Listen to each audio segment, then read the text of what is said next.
Som. Eu cumprimento os irmãos com a paz do Senhor. Quem está feliz com Jesus hoje? Então encontre uma pessoa bem bonita do seu lado e dê um sorriso para ela. Ficou difícil? Se não tiver ninguém bonito aí embaixo, se contenta, tá bom? Uma alegria estar aqui nessa noite, revendo aqui os apóstolos Júlio e Josilene. Tive o prazer de conhecê-los dia desses, né? Eu não sabia que ia estar aqui tão rápido. E eu acredito que Deus hoje vai falar conosco profundamente aqui nesse lugar. Alguém trouxe Bíblia nessa noite? Abra sua Bíblia comigo no segundo livro dos Reis. Segundo livro dos Reis, capítulo de número 4.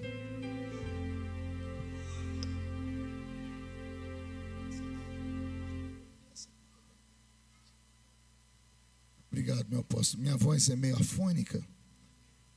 Se puder me ajudar no som, o senhor vai ganhar um beijo, viu? Com um sorriso ele tá carente, viu, pessoal? Final do culto, todo mundo dando um abraço e um beijo nele. Segundo livro dos Reis, capítulo de número 4. Quem encontrou, diga amém.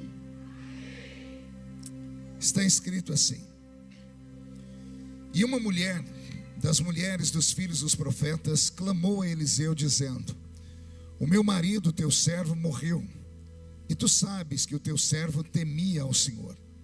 E veio o credor a levar-me os meus 2 filhos para serem escravos. E Eliseu lhe disse: que te hei de fazer? Declara-me o que é que tens em tua casa. E ela disse: a tua serva não tem nada em casa senão uma botija de azeite. E então disse ele: vai, pede para ti vasos emprestados a todos os teus vizinhos, vasos vazios, não poucos. Então entra, fecha a porta sobre ti e sobre os teus filhos, e deita o azeite em todos aqueles vasos, e põe à parte o que estiver cheio. Partiu, pois, dele, e fechou a porta sobre si e sobre os seus filhos. E eles lhe traziam os vasos, e ela os enchia. E sucedeu que, cheios que foram os vasos, disse a seu filho: traz-me ainda um vaso. Porém ele lhe disse: não há mais vaso nenhum. E então o azeite parou. Então veio ela e o fez saber o homem de Deus, e disse ele: vai, vende o azeite, paga a tua dívida, e tu e os teus filhos vivei do resto. Amém, igreja? Feche a Bíblia, coloque no banco ou na cadeira e pegue na mão da pessoa mais perfumada que está do seu lado aí. Eu tentei bonito, não deu certo. Perfumado deve ter alguém, né? E aí, só aperte a mão dele ou dela com carinho até eles falarem aleluia. Esse pentecostal que não faz barulho está com defeito de fabricação, não é? Vamos orar? Senhor, nós te exaltamos, nós te glorificamos, e nós entendemos, ó Deus, que dentro de alguns minutos, e mais uma vez, esta linda igreja ficará pequena para o tamanho da glória que o Senhor enviou lá do alto dos céus. Os que vieram tristes começarão a saltar de alegria.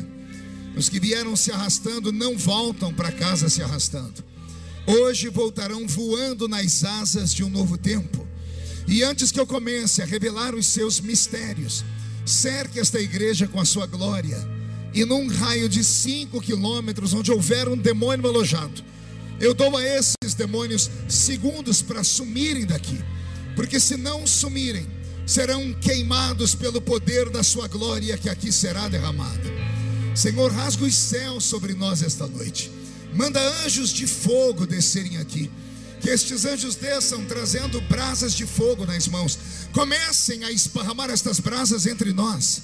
E onde houver um crente cheio do Espírito Santo, pega ele nesta noite, Jesus, e mostra o caminho da verdadeira e poderosa adoração. Fala conosco, fica conosco. É o que eu te peço agora e sempre. E toda a igreja diz: os que podem, tome o seu assento aplaudindo a Jesus, porque Ele é bom, porque Ele é maravilhoso. Glória a Deus. O som da caixa da direita saiu. Parabéns, vai ganhar aqueles beijos que eu prometi. O da direita ou da esquerda ainda está meio preso, né? Mas eu não sei se deve ser o cabo, não é não? Porque não tinha som nenhum aqui. Eu não sei como é que a pastora, com aquela voz bonita, falou aqui sem ficar rouco, né? Prontinho. Eu prego todos os dias praticamente há 30 anos. E a minha voz, ela é muito afônica. E se o som não tiver um pouquinho redondinho, eu não consigo falar. E eu fico sem voz em 2 minutos. Mas meu irmão aqui, ainda mais que ele está usando essa blusa verde, deve ser palmeirense. Acertei ou não? Acertei? É porque ele é crente, ele lê a Bíblia.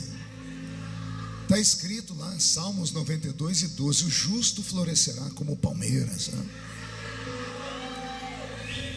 Achei uns aqui. Pronto, agora o som ficou legal, tá? Obrigado. Se continuar assim, vou dar aquele abraço depois. O único problema nosso é que nós não temos mundial, mas o resto, entenderam aí, né? Quem pode dar mais um glória a Deus, por favor? Me acompanha hoje aqui o pastor Roberto Marinho, que é meu musicista, é ministro de louvor. Está aqui o Lucas, doutor Lucas, que é meu assessor. E a noiva do Roberto, a Esther, que veio lá do Rio Grande do Sul. Logo, logo estão casando.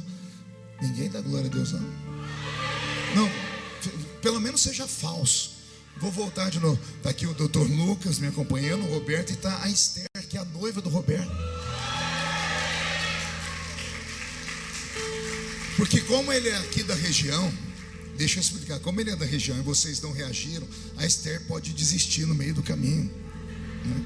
Entendeu? Eu falei para você que você está no estágio, né? Olhe para alguém do seu lado e diga assim: você está pronto? Vamos receber um ensinamento nessa noite que pode mudar a nossa história para sempre. Mais um grito de glória a Deus daquele tamanho. Geralmente eu não tomo água antes de pregar, mas aqui é água de coco. O negócio aqui é sério. Eu acho que eu vou vir fazer uma campanha toda quinta-feira aqui nessa igreja. Povo bem treinado é outra coisa, né? Roberto, mude a música para mim. Eu li um texto com os irmãos, que é um texto muito conhecido, um texto simples da Bíblia Sagrada, lá do Velho Testamento, da história de uma viúva. Uma viúva que, se não bastasse ser viúva, ela tinha os seus 2 filhos tomados ou ameaçados de serem roubados e serem escravizados. É uma dessas histórias tristes da Bíblia, mas que termina com um final feliz. A história dessa mulher é uma história muito parecida com a história de muitas pessoas, que no meio do caminho em que a vida vai indo muito bem, acontece um acidente de percurso, uma tragédia. E tragédia é aquilo que a gente nunca conta, a gente nunca espera que aconteça com a gente. Tragédia é aquilo que a gente vê nesses programas policiais, e quando a gente vê acontecer com outro, com alguém, a gente diz assim: na minha casa não. Principalmente o crente, quando assiste esses programas, ele invoca uma série de versículos da Bíblia como um mantra, né? Não, contra Jacó não vale encantamento, na minha casa não, se entrar contra mim por um caminho, sai por 7 correndo. Vai dando certo até que uma hora dá errado, porque somos seres humanos, e como seres humanos nós não temos uma promessa de eterna proteção. Nós temos promessa de livramento, nem sempre do fogo, mas sempre no fogo. Entenderam aí ou não? A promessa da Bíblia não é Deus nos livrar do fogo, mas é Deus nos livrar no fogo. Então, se Deus vai nos livrar no fogo, a promessa não diz: te livrarei também da ansiedade, te livrarei do medo do fogo, te livrarei da agonia, da angústia. Não há promessa para isso. Então às vezes Deus permite a angústia, Deus permite a anemia espiritual, a apatia espiritual se abater sobre nós, exatamente porque nós somos seres humanos limitados, que nós não enxergamos um palmo à frente do nosso nariz. Tragédias acontecem, e acontece com todo mundo. Isso chegou a ser uma pergunta filosófica de Jó: por que sofre o justo? Não há uma explicação plausível para isso. Desde que esse planeta foi amaldiçoado pelo pecado de Adão e Eva, todos padeceram. não somente nós, seres humanos, somos imagem e semelhança de Deus. A Bíblia diz que o próprio planeta, a terra, os animais, eles clamam. Logo após o pecado de Adão e Eva, tem um versículo na Bíblia que é muito intrigante. Diz a Bíblia que logo após o pecado deles, nasceu na terra espinhos e abrolhos. Ou seja, espinhos e abrolhos não foram criados por Deus no início, lá no paraíso. Foi logo após o pecado. Era a maneira de Deus dizer assim, ó, não foram só vocês que foram amaldiçoados, a terra toda foi amaldiçoada, e a terra geme. A diferença entre os moradores da terra é que uns vivem por aqui e acham que a vida termina aqui, e nós sabemos que a vida começa aqui, mas não termina aqui. Nós somos caminhantes de dois mundos, né? Nós somos seres humanos que estamos aqui, mas acreditamos que logo não estaremos mais aqui. Vai haver o arrebatamento da igreja. A trombeta do arrebatamento vai tocar. E se ela tocasse essa noite, e daqui desta linda igreja só 2 crentes subissem, um sou eu, quem é o outro? Vem comigo. Eu creio nisso. Maravilha. Então o que fazer enquanto o arrebatamento não vem e a tragédia veio sobre nós? Nós precisamos nos espelhar em alguém. Precisamos buscar com relatos bíblicos de pessoas que passaram pelos mesmos vales que nós passamos e venceram. É para isso que nós temos esse livro aqui. Toda a nossa salvação envolve apenas o Novo Testamento, mas o Velho Testamento está aqui. Por quê? A própria Bíblia vai dizer no livro de Hebreus que tudo que foi escrito para o nosso entendimento, para o nosso pensamento e para o nosso aprendizado. Vou esperar minha irmã colocar mais um copinho de água aqui. Prontinho. Obrigado. E vou pedir para a senhora não precisa mais trazer água para mim, tá bom? É porque a senhora está muito bonita. Quando a senhora veio andando, todo mundo parou de prestar atenção no que eu estou pregando. Uma salva de palmas a ela.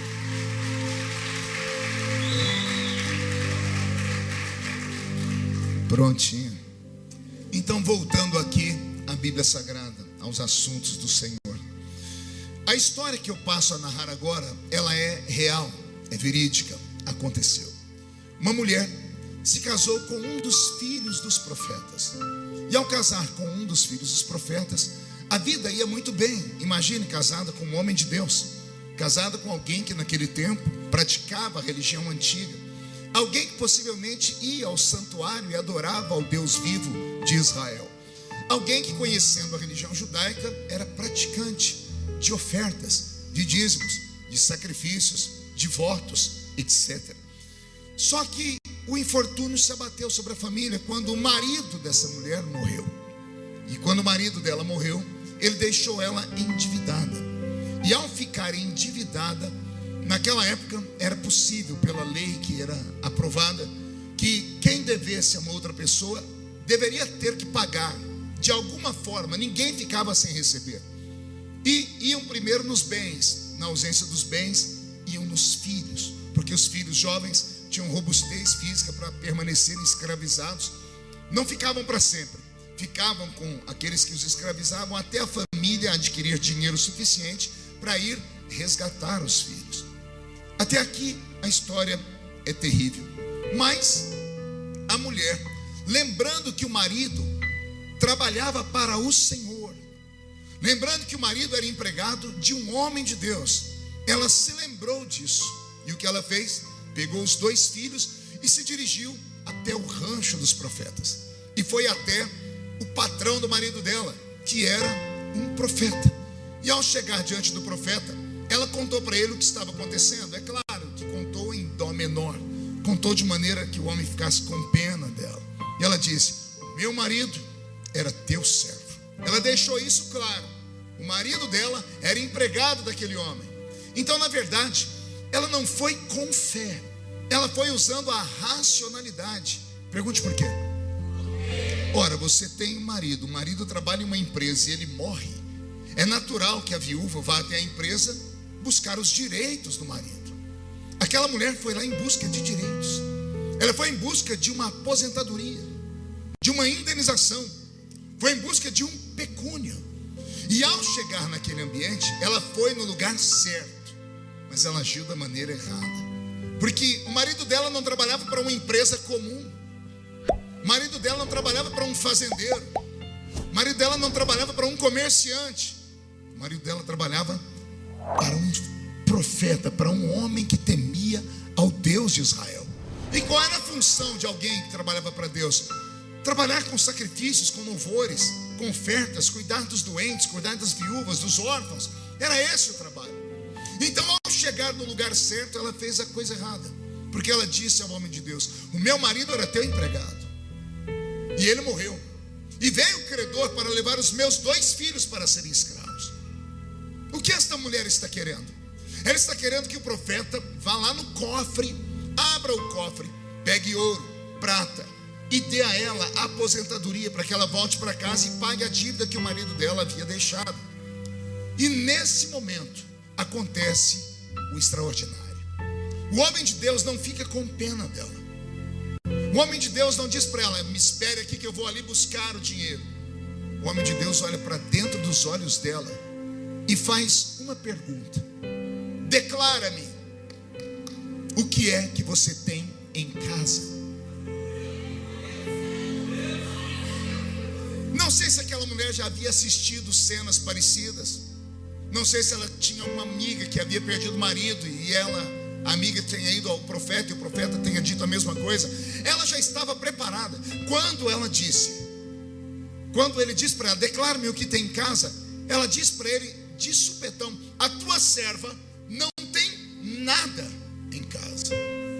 Só que o texto não termina ali, tem uma vírgula. Diga comigo, uma vírgula. Muita coisa pode acontecer em uma vírgula colocada em uma frase. Um dos textos mais lindos da Bíblia é quando a minha alma e a sua está em evidência de ir para o céu ou para o inferno, numa guerra cósmica, na maior de todas as arenas já criadas no universo, uma arena chamada Getsemane ou Getsemane. Jesus está lá no Getsemane e ele sente a agonia da morte. Então ele olha para o céu e diz: se for possível, passa de mim este cálice. Só que tem uma vírgula depois do cálice. Obrigado por essa vírgula. Eu lembro que nos áureos anos em que eu estudava, na professora de português dizia que a vírgula era colocada em uma frase para que aquele que está falando pudesse parar um pouquinho para respirar, para dar continuidade na sentença. E quando você respira, você oxigena o cérebro. Sabia disso? Quando você respira, você oxigena o cérebro. E o cérebro que estava apertado, agonizado, em profundo desespero, ele passa a enviar notícias para os neurônios. Os neurônios começam a fazer as sinapses e eles começam a pensar melhor. E de repente aquilo que estava sendo falado em desespero, vem uma luz no fundo do túnel. E Jesus disse: se for possível, passa de mim este cálice, vírgula. De repente na vírgula, é o que ele disse: todavia, seja feita a sua vontade e não a minha. Graças àquela vírgula, Jesus parou para pensar um minutinho. E naquele minuto que ele pensou, ele lembrou de mim, lembrou de você. Ele viu esse culto aqui. Então ele disse: vai valer a pena morrer, porque um dia eles estarão glorificando o meu nome. Na história da viúva acontece a mesma coisa. A tua serva não tem nada em casa, vírgula, senão uma botija de azeite. Roberto, mude a música, vamos começar a aprender aqui, pastor Célio. A tua serva não tem nada em casa. Começamos aqui. Quem serve a Deus nunca ficará sem nada em casa. Nunca. Vou explicando. Você pode perder a família, você pode perder a esposa, você pode perder os filhos, você pode perder a casa, pode perder os empregados, os bois, pode perder a empresa, você pode perder os amigos, você pode perder até a sua saúde. E alguém olhar de fora e falar: perdeu tudo. Mas o nosso Deus é justo. Ele nunca deixa a criatura perder tudo. Sempre vai sobrar uma coisa. Tem um homem na Bíblia que tudo que sobrou da riqueza dele foi um caco de telha. Diga comigo, um caco de telha.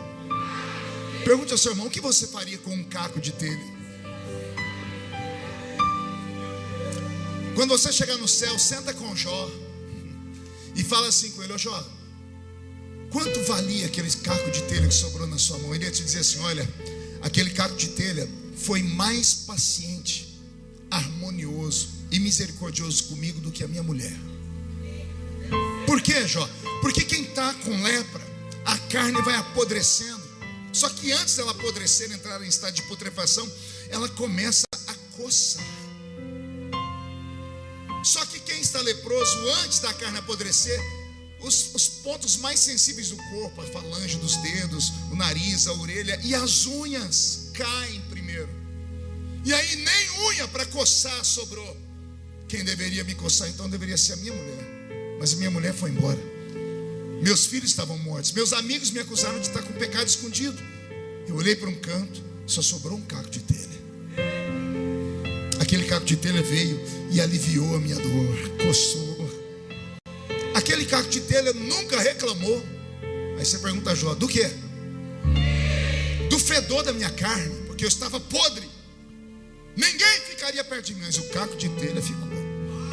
Ninguém tinha coragem de dormir do meu lado, fazer companhia para mim. Mas não é que aquele caco de telha ficou? Aquele caco de telha dormiu comigo aquelas noites todas. E no fim da vida, sabe o que eu fiz com o caco de telha? Eu levantei ele bem alto, como se fosse o Oscar, o maior troféu da existência, e disse: eu sei que o meu Redentor vive, e em breve se levantará sobre a terra.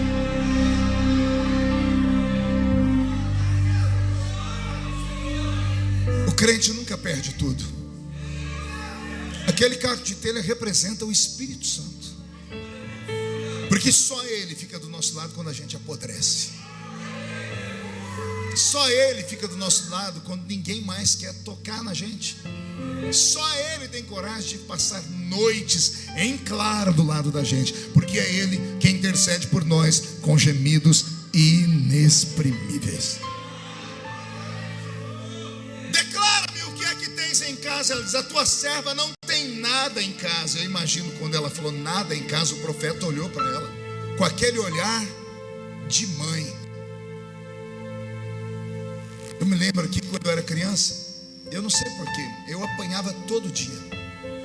Não era só da minha mãe não, eu apanhava na rua. Acho que o diabo já tinha ódio de mim. O diabo não sabe o futuro, mas de vez em quando ele pega o céu aberto e Deus olhando para alguém. E quando ele vê Deus olhando para alguém, ele põe na cabeça: se Deus olhou é porque é especial. Se é especial, vai dar trabalho para mim.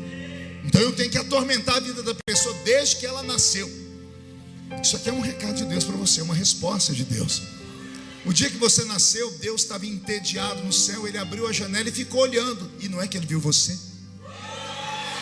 E quando ele estava olhando para você, o diabo foi se aproximando e Deus gritou: viste tu a minha serva, o meu servo? Depois desse dia em diante, o diabo passou a ter inveja de você. Está aqui a resposta. Você diz: por que ninguém gosta de mim? Todo mundo tem inveja de mim, mas você não tem onde cair vivo, continuar morto. Você fala: por que as pessoas não gostam de mim? É simples, a sua presença incomoda.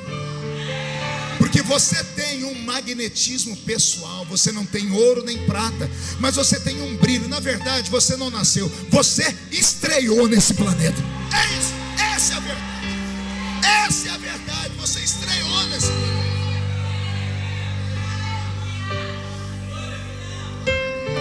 E mãe é aquela criatura que a gente não consegue esconder nada dela. Então, como eu apanhava de todo mundo desde criança, passava alguém perto de mim e me batia. E um dia eu só chegava em casa chorando. Um dia minha mãe falou, ela estava aborrecida, e eu falei: mãe, eu apanhei na escola. Ela disse para mim: se amanhã você chegar aqui em casa chorando, você vai apanhar aqui também. E pense numa mulher de palavra. Era minha mãe. Se ela falava, eu podia escrever. Então no dia seguinte eu me metamorfoseei em anjo. Coloquei uma auréola na cabeça e evitei passar perto das pessoas. Não olhava para frente, andava. Eu fiquei quieto porque eu atraía briga. Mas não teve jeito, o Satanás escutou a minha mãe. E eu estava chegando na escola, um menino parou na minha frente do nada. Ele deu um murro na minha boca que inchou e eu sangrei. E eu fiquei imaginando o que falar para minha mãe naquele dia. E eu cheguei em casa. Quando eu entrei em casa, ela viu a parte do rosto roxa, Ela não precisou perguntar, eu mesmo fui falando: mãe, eu caí da bicicleta. E ela continuou me olhando. Eu disse: eu caí da bicicleta, mãe, bati o rosto no meio fio dela. Ela continuou me olhando sem falar nada. Eu falei: na verdade não foi no meio fio da bicicleta. Eu caí, mãe, pegou no guidão da bicicleta. Eu arrumei tanta história, ela não falava nada. Por fim eu me entreguei. Eu apanhei mesmo, mãe. Ela não precisou falar nada, porque o olhar de mãe inquire a verdade. Aquela mulher tentou mentir para um profeta: a tua serva não tem nada em casa. O profeta só olhou para os olhos dela. Ela se arrependeu na hora e disse: na verdade, a tua serva tem uma botija de azeite. Para quem não tinha nada, já saímos do zero. Quem sai do zero já está no lucro, amém? Primeiro problema dessa mulher, pergunte qual? Não dá valor no que tinha. Ela tinha em casa uma botija de azeite. Podia não estar cheia, mas ela tinha alguma coisa. Havia um ponto de partida. Só que ela não acreditava naquilo que tinha dentro de casa. Ela queria aquilo que ela não tinha.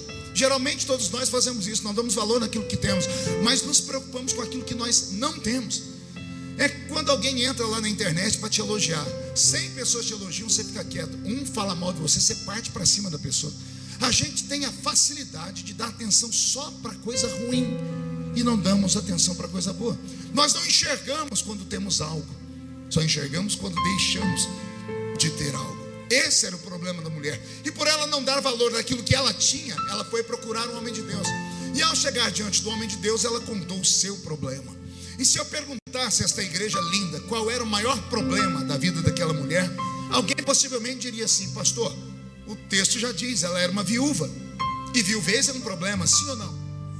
Sim, mas eu não perguntei do problema, eu perguntei qual era o maior problema da vida dela. E ela tinha um problema maior do que viuvez. E alguém então se atreveria a dizer: já sei, pastor, os filhos dela eram órfãos de pai. Ser órfão de pai é um problema, sim ou não? Mas não era o maior problema dela. Existe problema maior do que orfandade. Aí eu sei que alguém já está pensando: já sei, pastor, descobri. O maior problema dela era o meu. Ela estava endividada. E dívida é um problema, sim ou não? Alguém aqui tem dívida? O sangue de Jesus tem poder. Quase que as cadeiras levantaram o pé para cima aqui da igreja. Então dívida é um problema, mas não era o maior problema dela. Viuvez era um problema, mas não era o maior problema dela. Orfandade de pai era um problema, mas não era o maior problema dela. E antes de falar qual era o maior problema dela, permita-me refutar esses problemas, dizendo para vocês porque não era o maior problema dela. Sobre a viuvez, há uma promessa na Bíblia Sagrada: que Deus é o marido da viúva. Já leram isso? Qual é a verdadeira religião? Está escrito: a verdadeira religião é cuidar da viúva e do órfão. Está escrito aqui. Você que fica perguntando qual é a verdadeira religião, está na Bíblia. A verdadeira religião é cuidar daquele que é necessitado, como a viúva e o órfão. O maior problema dela também não era orfandade de pai. Eu fui criado sem pai, sei como é difícil ser criado sem a figura paterna. Toda criança que é criada sem a figura de um dos genitores, do pai ou da mãe, terá problemas na sua alma e precisará, se tiver condições, fazer tratamento no futuro, porque fica uma pendência. A mãe é a presença do amor, o pai da afirmação. Toda criança precisa da afirmação do pai e do amor da mãe. Quando falta a afirmação ou quando falta o amor, fica uma pendência na alma e pessoas carregam traumas pelo resto da vida. Então a orfandade de pai é um problema, mas não era o maior problema daquela mulher. Pergunte por quê? Porque a Bíblia diz: ainda que o seu pai e sua mãe te abandonem, eu, Senhor, te adoto por meu filho, eu te chamo pelo teu nome. Tem um texto no livro de Isaías que ele é terrível. Isaías diz assim: pode aquela que deu à luz a um filho se esquecer dele, mas o Senhor jamais se esquece. Então, para o órfão, tem Deus que pode ser aquele que vai te adotar nessa noite.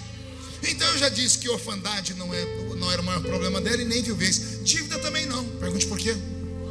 Porque o teu Deus é dono do ouro e é dono da prata. Você já tentou procurar a conta de Deus nos bancos desse país ou não? Você não vai encontrar uma conta em nome de Jesus de Nazaré, nem em nome de Jeová Jiré. Por quê? Porque a riqueza de Deus é incalculável, nem todos os bancos do mundo conteriam. Tem um servo de Deus que está lá vendo Jesus pregar em uma cruzada, e ele era um dos organizadores da cruzada. Como ele estava mais longe vendo Jesus pregar e cuidando das pessoas, ele avistou mais ao longe um cobrador de impostos se aproximando. Quando ele viu o cobrador de impostos se aproximando, lembrando que naquele mês eles não haviam pago os impostos, esse homem ficou no fim da fila. Imagina Jesus pregando onde eu estou aqui, todo mundo assistindo, e lá atrás onde está aquele diácono, lá na porta, o diácono fazendo assim, estendendo a mão. Jesus parou a pregação e disse: que foi, Pedro? E Pedro disse assim: o cobrador de imposto está vindo aí. E Jesus disse: pague. Não tem dinheiro, ninguém dizimou esse mês, nem ofertou. E Jesus disse: então Pedro, o que aconteceu? Nós estamos endividados, Senhor. Olha a resposta de Jesus para Pedro: Pedro, vai pescar. Vou falar de novo.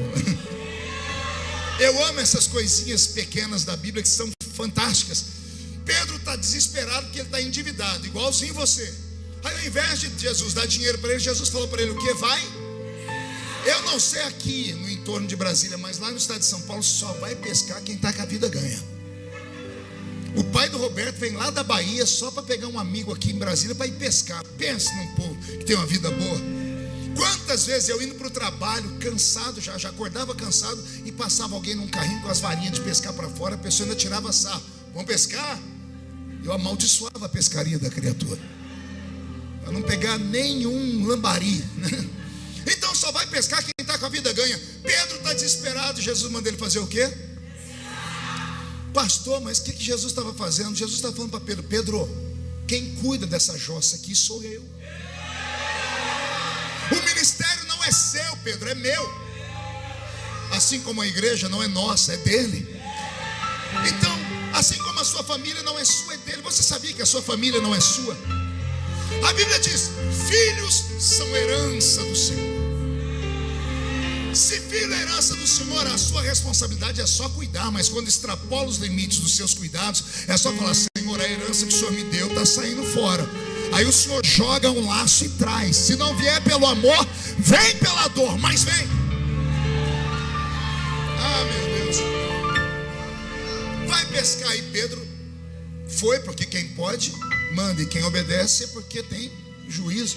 E Pedro foi pescar. Como é que você vai pescar sabendo que você está endividado? Quando a gente tem problema de dívida, outros problemas como esse, a gente não consegue comer, a gente não consegue dormir, todo espaço fica pequeno, a gente fica sufocado, a gente não consegue arquitetar um momento de paz, porque fica desesperado. Como é que alguém consegue pescar estando com problemas? Mas Jesus falou para Pedro: confia em mim, vai pescar. Obedeceu. Pedro foi pescar, lançou a vara, pegou a linha, colocou o anzol e colocou a isca e jogou no mar. Pedro está tentando pescar e com a consciência pesada, a mente fala: como é que nós vamos para Jesus? Nós vamos ser presos. Daqui a pouco fisgou. Pedro puxou, veio um peixe grande. Pedro saiu correndo com o peixe. Jesus está aqui ensinando ainda, o cobrador de imposto já está chegando, porque está passando pelo comércio primeiro, e Pedro está lá longe mostrando o peixe. Senhor, estou com peixe aqui, o homem está vindo. E Jesus assim: Pedro, abre o peixe, Pedro. Imagina Pedro falando: mas eu não quero comer peixe, eu estou desesperado, não consigo ter nem fome, mas é Jesus que está mandando. Abre o peixe, Pedro. E a Bíblia diz que quando Pedro abriu a boca do peixe, o que tinha lá dentro? Não ouvi. Tinha minhoca, anzol, sujeira, moeda, dinheiro. Não era uma moedinha qualquer, era a moeda que dava para pagar o imposto. Qual é o valor do imposto da sua casa, o imposto do seu carro? Qual é o valor do imposto da sua empresa? É disso que se trata aqui. O que estava na boca do peixe era exatamente o que era preciso para pagar a dívida. Mas eu faço uma pergunta para vocês: boca de peixe é lugar de ter dinheiro?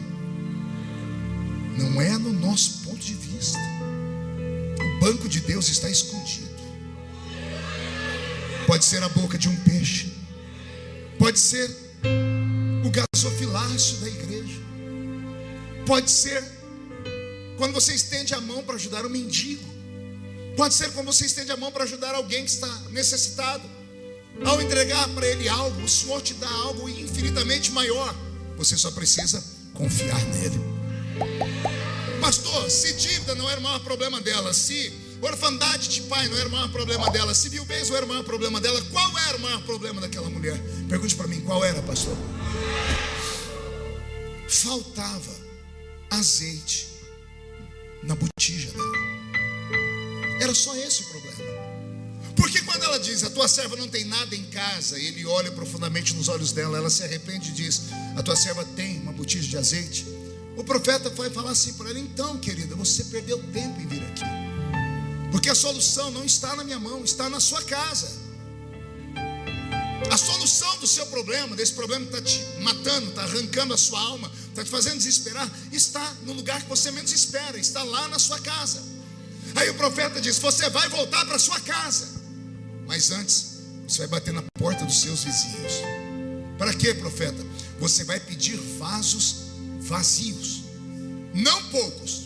Ele ainda diz para ela, pede muitos vasos, e depois que eu pegar os vasos, você vai entrar com os vasos vazios e com seus 2 filhos na sua casa, e vai fechar a porta. Oh glória. Agora começam as loucuras de profeta.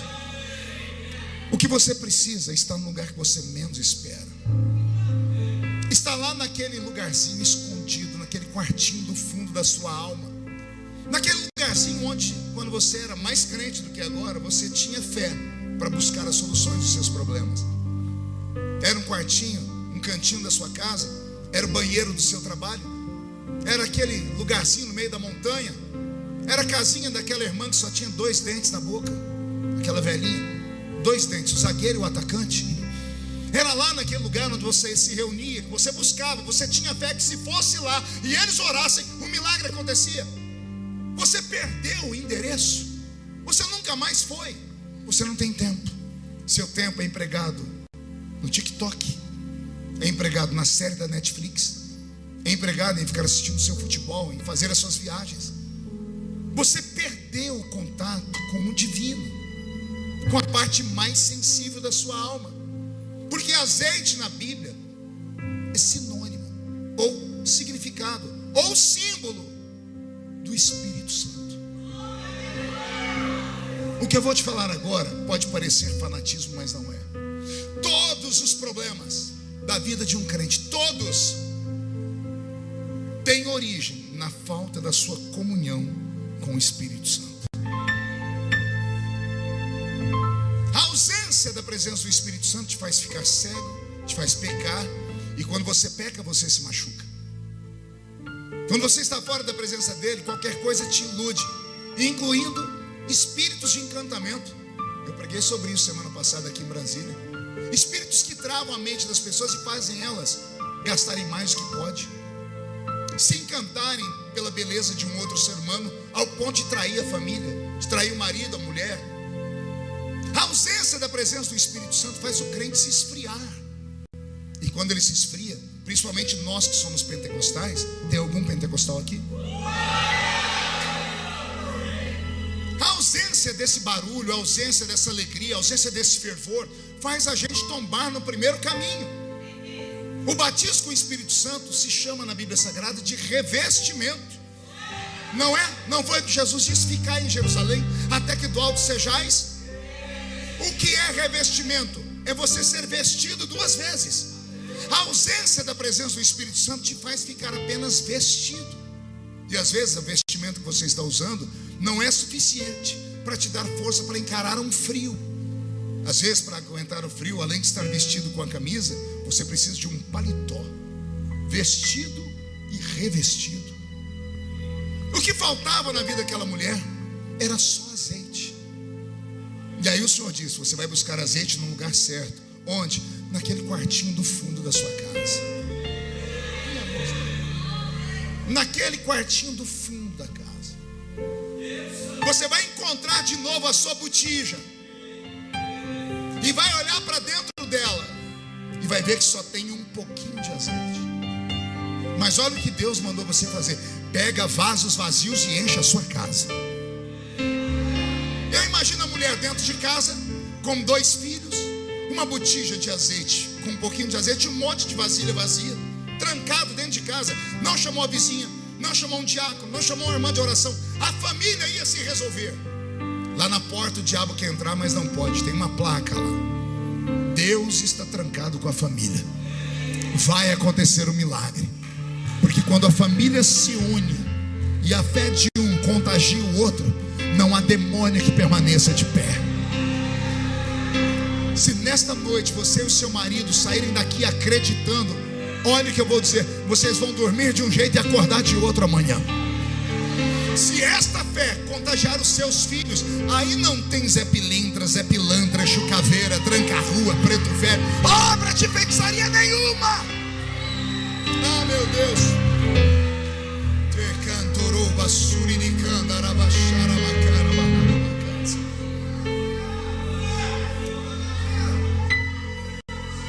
Não há na Bíblia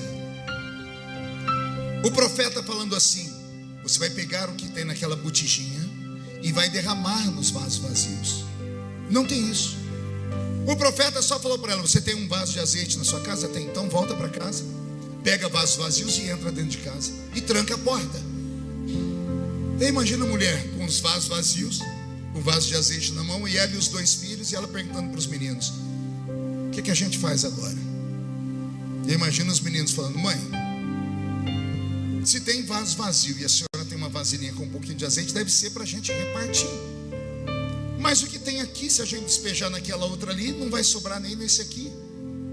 Mas não fizeram questionamentos, eles praticaram a fé. A Bíblia diz que a mulher encheu uma vasilha e o azeite continuava na botija. Ela encheu a segunda vasilha e o azeite continuava na botija. Ela encheu a terceira e o azeite continuava. Ela encheu todas as vasilhas que ela pôde levar. Só que mesmo levando todas as vasilhas, a Bíblia diz que o azeite nunca acabou. Acaba as vasilhas, o azeite ele só para. Enquanto tiver vasilha, haverá azeite para enchê-las. Nunca haverá falta do Espírito Santo. Perceberam que nos últimos anos os dons espirituais estão desaparecendo? Perceberam ou não? Por que os dons espirituais estão desaparecendo? Será que acabou o azeite? O azeite parou. Está faltando vasilhas. Só que não pode ser qualquer vasilha, tem que ser vasilha vazia. Porque Deus tem mais facilidade em pegar um vazio e encher do que pegar alguém cheio e ter que esvaziar ele, porque aquele que está lá dentro não presta, ter que tirar para depois colocar. Deus procura pessoas arrebentadas. Deus procura pessoas que estão no vale da sombra e da morte. Foi por isso que Ele te trouxe aqui hoje. E Ele me manda te dizer que assim como você está vazio já de esperança, está vazio de alegria, está vazio de fé, o Espírito Santo vai começar a ser derramado sobre nós. E você vai ficar cheio do Espírito Santo. E quando o Espírito Santo encher você, a sua alma, a sua casa, todos os demais problemas serão resolvidos. Porque a Bíblia diz que a mulher, quando viu que o azeite parou, ela pegou parte das vasilhas e vendeu, pagou toda a dívida dela.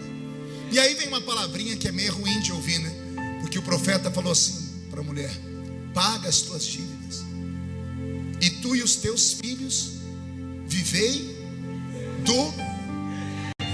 É ruim ouvir isso, né? Vive do resto aí. Ninguém gosta de resto. É que o resto de Deus,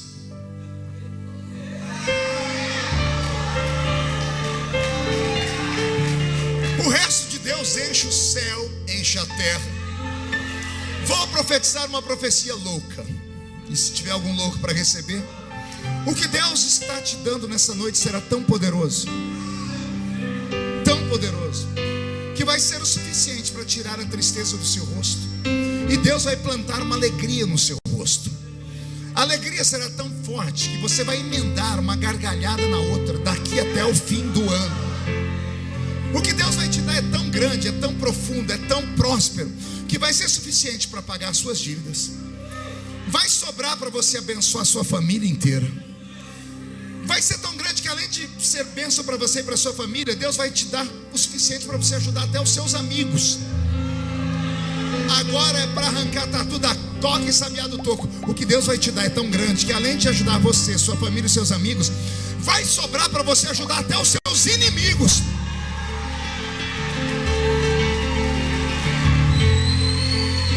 Porque os seus inimigos vão ter que olhar para você e vão dizer: o Deus dela é poderoso, o Deus dele é extremamente poderoso. Alguém acredita nessas coisas que eu estou falando? Então dê mais um grito de glória a Deus aí, por favor. Aleluia.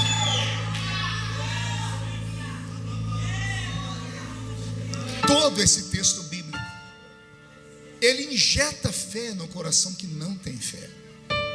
E eu pratiquei o que eu estou ensinando aqui para vocês. Se você quer ver o céu se abrir sobre a sua vida, é você por um momento colocar Deus acima das suas necessidades. É você colocar a sua fé acima das suas necessidades.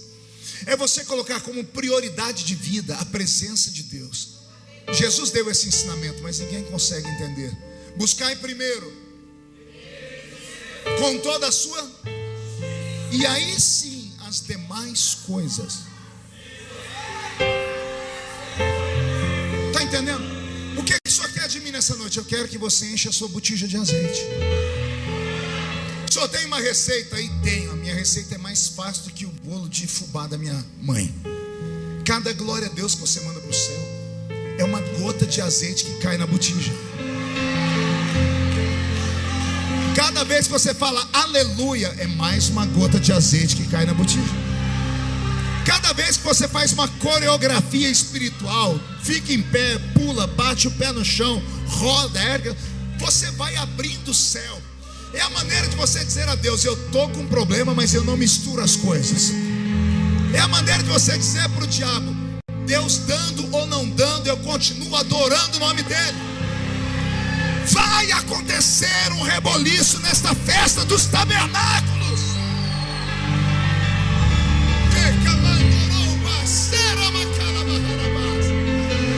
Então comece a receber a sua parte. Comece a receber a sua parte. Não há desculpa para covardes. E eu encerro aqui. Minha experiência com Deus, nessa minha trajetória de 30 anos pregando em quase 100 países do mundo e mais de 4.000 municípios no Brasil. Minha experiência com Deus é o seguinte: Deus faz qualquer coisa para ajudar o fraco. Ele pega pela mão e salta a muralha com ele. Mas Deus não consegue ajudar o covarde. O covarde tem o dom de amarrar a mão de Deus, porque ele não crê. Como não crê, ele não dá um passo de fé. O covarde fica em cima do barco gritando: é um fantasma, é um fantasma. Aí tem que ter um maluco que pula no meio do mar. Aí alguém vai: mas ele afundou. Diga: mas afundou. Mas ele andou. Diga: mas ele afundou. Mas ele andou. E quando você chegar lá no céu e falar com esse homem, você vai lembrar o apelido que Jesus deu para ele: homem de pouca. Eu fico perguntando para mim, Lucas, se Pedro, que pulou nas águas, era um homem de pouca fé, quanta fé tinham aqueles que ficaram no barco? Pois são os que ficaram no barco que ficam murmurando contra aquele que pulou. Com Pedro eu aprendo uma coisa linda, que é um ensinamento para a vida. Pergunte qual? É melhor ir e voltar do que nunca ir.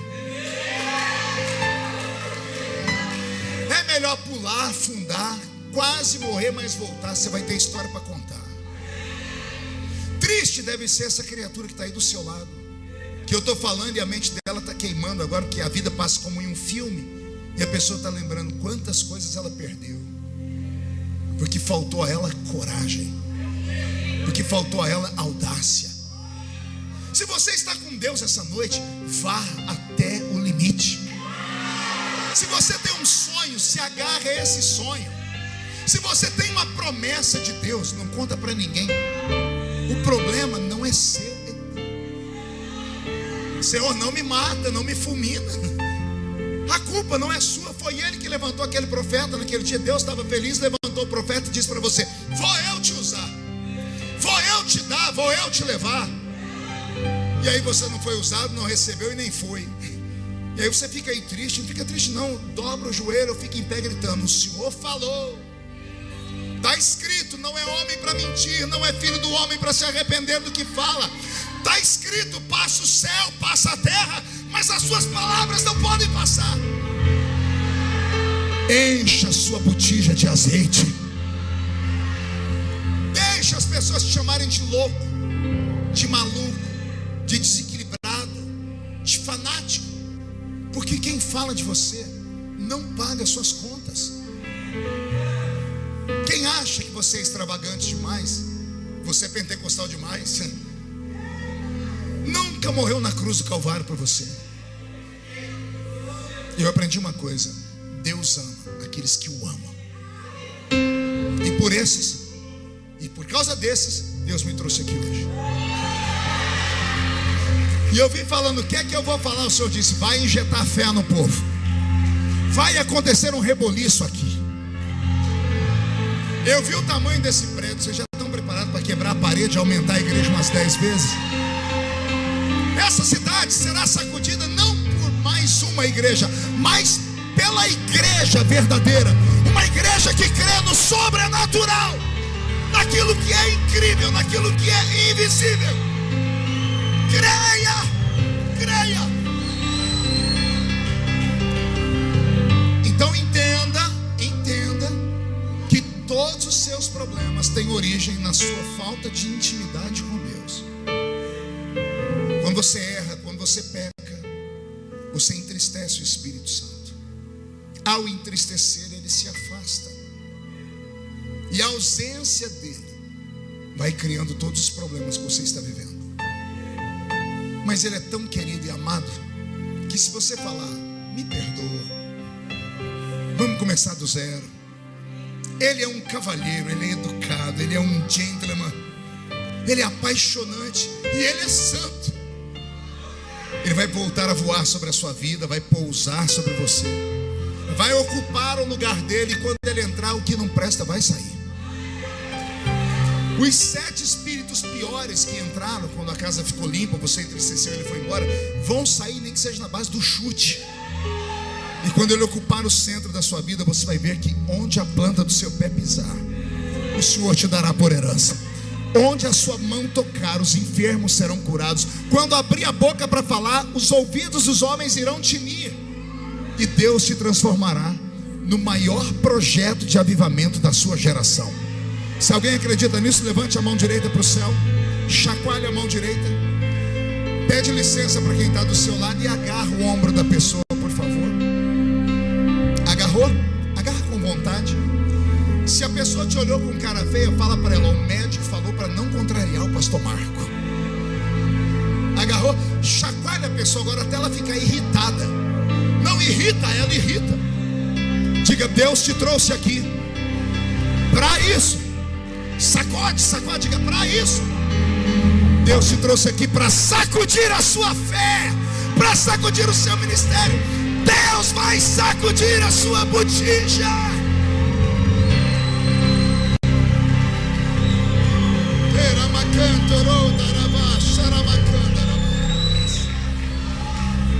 Amém. Agora nós vamos praticar o que nós aprendemos. Quem puder ficar de pé, fique. Se tiver com criança no colo, pode ficar quietinho. Só um minutinho que estamos em trabalho aqui. O Roberto precisou. Pegue na mão dessa pessoa que está do seu lado, por favor. Pegou na mão dessa pessoa? Olhe para ela e diga assim: você é o meu vaso nessa noite. Porque o profeta falou que eu tenho que pedir vaso emprestado para alguém. Diga: me empresta o seu vaso. E aí, os vasos estão prontos? E agora, Agora é hora do milagre acontecer. Deus está com a família e a família está unida. Agora é hora do azeite cair sobre o vaso. Como é que o azeite cai sobre o vaso? Glória a Deus para o céu. Aleluia para o céu. Se houver alguém batizado com o Espírito Santo, seja então renovado nessa noite.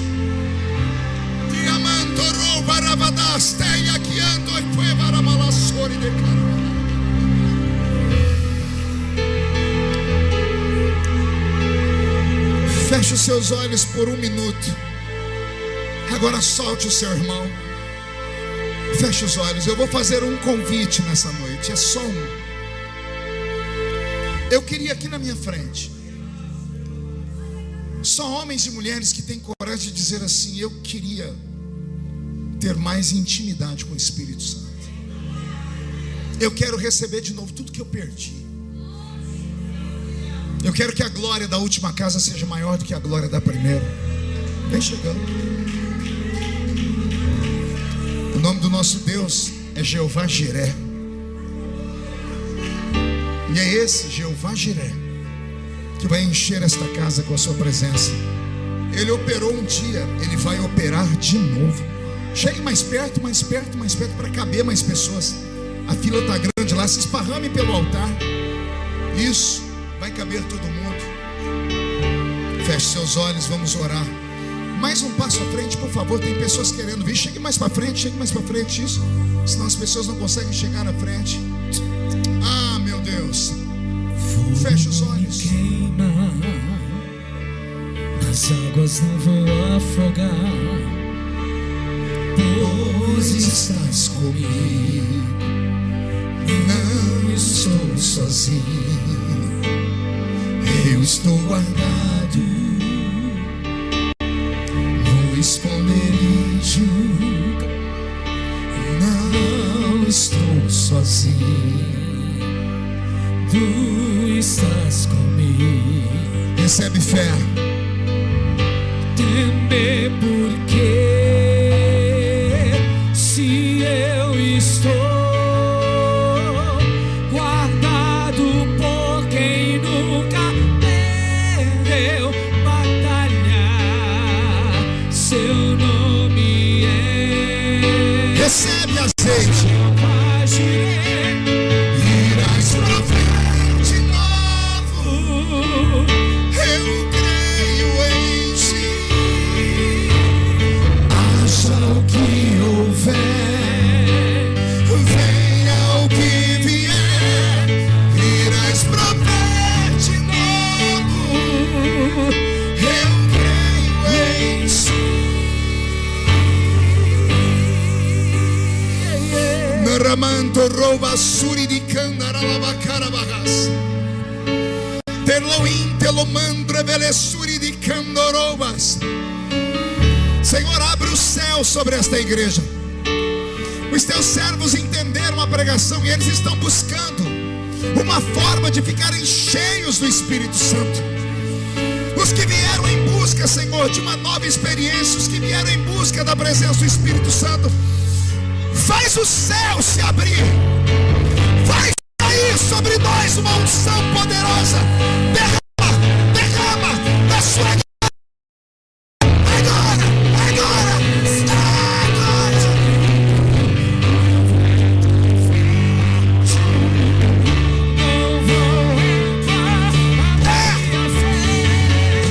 Em ti, meu Deus, a tempestade e o vento forte não vão roubar a minha fé.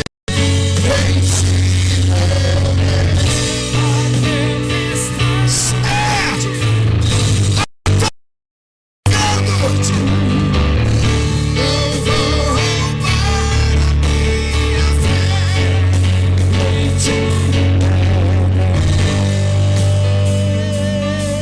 Dei aqui antorroba suri de caralabaxarabarracias.